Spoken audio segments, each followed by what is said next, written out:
Welcome to the second episode of my podcast series. This is the Providence, and today I will be commenting on YouTuber Armoured Skeptic's response to the Jian Gomeshi case, by actually highlighting the case in itself.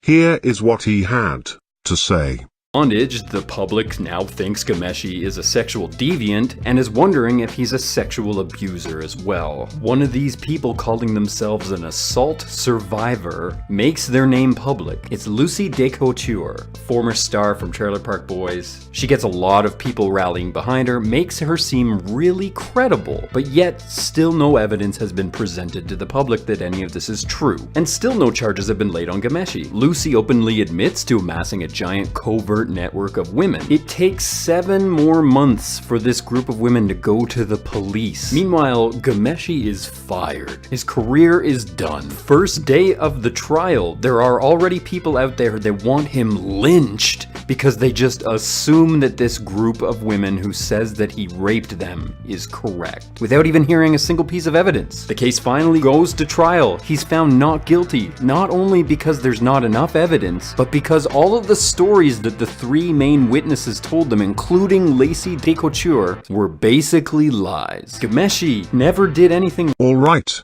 so here is what I got to say. Mr. Armoured Skeptic is not aware of the details in this case. This case is not about rape, but is based on the charges of sexual and physical assault, consisting of unwanted violent acts during sex. I agree that there is no explicit evidence presented by the accusers that would convince the court beyond doubt that Jian Gomeshi is guilty. And I really like to emphasize when I say beyond doubt.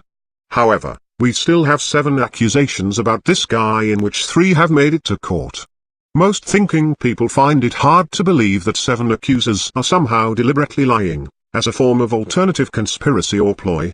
If you look up the case, accusations and stories have come from all sorts of places. From the main accuser in the case and actress, Lucy Couture, and all the way to student interns from the University of Carleton, and University of Western Ontario. And just because someone has been acquitted in court, does not mean they are fully innocent of any crime. High prolific cases such as ones with O.J. Simpson or R. Kelly, are evident of this. Lack of evidence, does not mean evidence of absence. Now, let's analyze the case. There is only one known accuser who is involved in this case, while the other 2 are anonymous.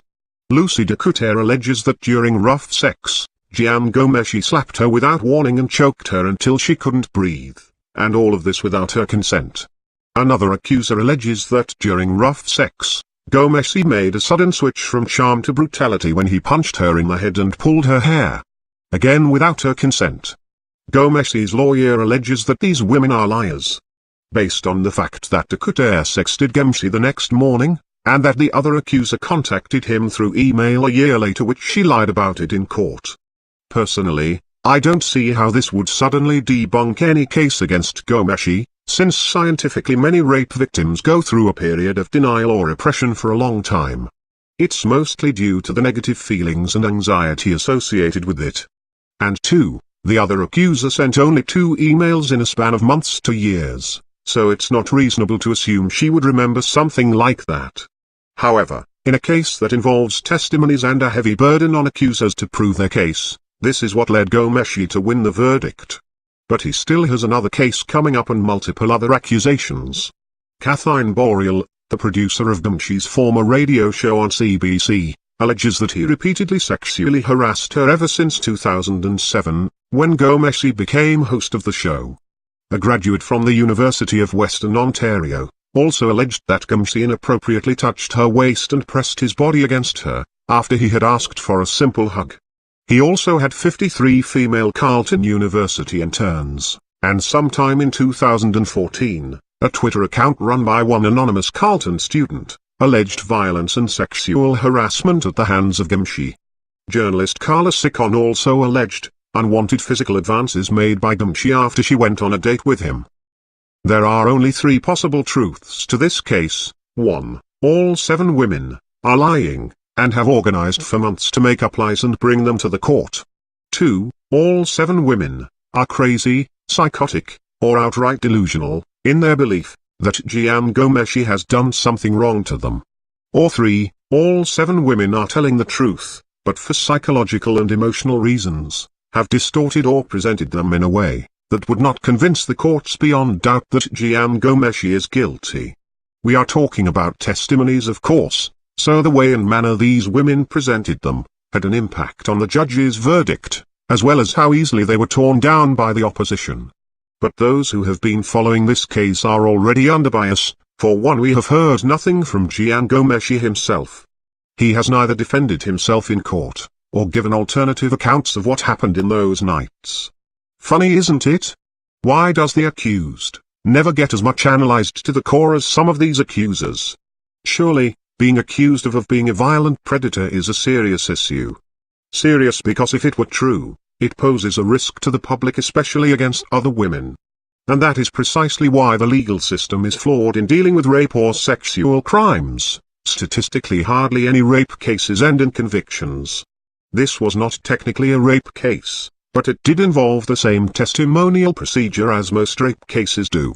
The fact that we don't have any system for detecting if a person's testimony is true or not, pokes a hole in a system where testimony is the only thing people have, in proving that they were sexually violated. The only thing we have is our intuitions. Our intuitions want us to believe these women are telling the truth, because we sense their tone, behavior and actions as genuine. And not because they are women, but because humans have evolved an unconscious sense in detecting nonverbal social behavior. Whereas these women express some part of their vulnerable internal self to the public, something which liars avoid, Gomeshi remains silent on the matters and leaves his lawyers to handle the rest. Personally, if I was ever accused of rape, the last thing I would do is stay silent. I would at least go on TV, to express my innocence and not simply claim it. Nonetheless, regardless of all this legal drama, the problem is not the case but with the legal system itself. The legal system does not have any proper way in validating testimony, and measuring honesty.